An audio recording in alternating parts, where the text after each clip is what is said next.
Uma criança e um homem morreram soterrados por um prédio que caiu em uma casa também, na madrugada de hoje, em Belô.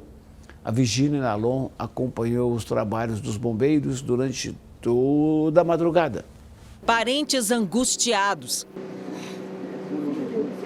Moradores que foram resgatados aguardavam notícias das outras pessoas que ainda estavam debaixo dos escombros. Na minha casa somos cinco pessoas. No fundo tem minha mãe, estava minha irmã, que estava dormindo com ela, e minha sobrinha. Passava da meia-noite quando um prédio em obras e uma casa de 3 andares que ficavam nesta rua do bairro Jaqueline, região norte de Belo Horizonte, desabaram. As estruturas caíram de uma vez e ainda atingiram outros 2 imóveis, um que ficava ao lado e outro nos fundos. Só o barulho caindo, só. Desespero. Desespero, e minha filha gritando. O filho de Cláudia saiu com alguns arranhões, mas ainda faltava tirar outras 2 pessoas que moravam no andar de cima. Os bombeiros isolaram o local e montaram uma estratégia para facilitar o resgate. Uma ocorrência dessa complexidade, a gente tem que trabalhar com um planejamento mais minucioso, ela envolve risco inclusive para os militares. Então a gente está se primando aí de todo o zelo, tanto com as vítimas que a gente está buscando, quanto os familiares. Apenas os familiares das vítimas puderam acompanhar de perto. Um homem bastante nervoso tentou entrar em um dos imóveis, mas foi contido pelos policiais. Cerca de 14 pessoas estavam nas casas. 2 mulheres foram levadas para o hospital, com lesões leves, e 3 pessoas permaneciam soterradas.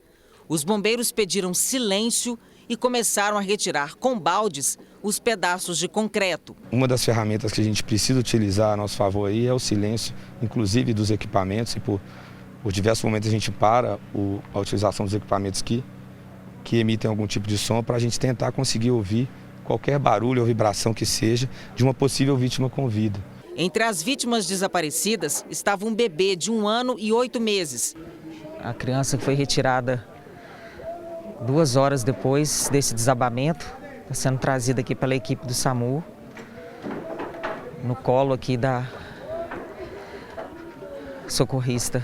Assim que a menina foi retirada, o médico confirmou que ela não resistiu. O pai e os parentes entraram em estado de choque. Pouco tempo depois, a mãe da criança foi socorrida. A mulher de 23 anos foi retirada de maca e colocada na viatura do SAMU.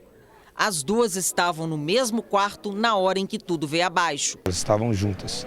Infelizmente, aí, depois do trabalho de acesso, a gente conseguiu retirar as 2, infelizmente, a criança em óbito. Depois de resgatar mãe e filha, a missão dos militares era encontrar um homem de 35 anos que também estava no 2º andar, no quarto ao lado.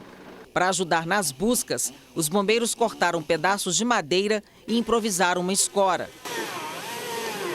O padrasto da mãe e avô da criança foi encontrado 4 horas depois. Mesmo com todos os esforços, os bombeiros confirmaram que o homem não sobreviveu. Esta foto mostra as 2 estruturas que desabaram. O prédio de 4 andares estava inacabado e desocupado. Na outra, de 3 pavimentos, estavam as vítimas que foram soterradas. Segundo os militares, não havia obras no local. Nos foi informado que a obra de uma das edificações ela já havia sido finalizada, pelo menos a obra estrutural, e lá nesse local não residia nenhuma pessoa. Ainda não é possível saber qual das 2 edificações desabou primeiro, nem se havia trincas ou rachaduras. Não chovia na hora do acidente. Por enquanto, a área vai permanecer isolada para o trabalho da perícia. A princípio, não é uma casa em área de encosta. A princípio, foi a estrutura mesmo que colapsou. O motivo, se é sobrecarga ou qualquer outro que seja, a gente desconhece, né? Então, a gente tem que esperar esse trabalho de perícia ser realizado para conseguir precisar isso com a informação adequada. Equipes da Defesa Civil vão vistoriar as edificações atingidas e as outras casas ao redor, para descartar a possibilidade de novos desabamentos.